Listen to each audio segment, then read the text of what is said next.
Hello viewers, Adiba এসানিশরের পক্ষ থেকে আপনাদের স্বাগতম। আজকে আমরা বাংলাদেশের সবচেয়ে জনপ্রিয় একটা ব্র্যান্ড স্যামসাং ব্র্যান্ডের টিভি সম্পর্কে কথা বলবো, তাও 32 ইঞ্চি টিভি।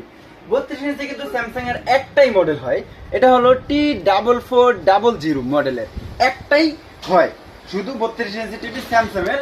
আপনারা বাংলাদেশের যত শোরুম আছে সব জায়গায় গিয়ে ভিজিট করে দেখতে পারবেন স্যামসাং এর অরিজিনাল টিভি কিন্তু T4400।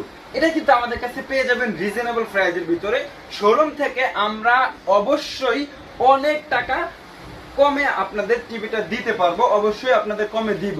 তবে এটা কিন্তু ফুল এইচডি টিভি, ঠিক আছে? স্যামসাং এর এটা একদম সম্পূর্ণ নিজস্ব অপারেটিং সিস্টেম দিয়ে তৈরি করা স্যামসাং এর এই টিভিটা। যারা আমাদের কাছ থেকে নিতে চান আমাদের শপে চলে আসবেন, Dhaka new market city complex Bishal builders এর দ্বিতীয় তলায় 103 number shop Adiba Ehsani store. আর যারা অনলাইনের মাধ্যমে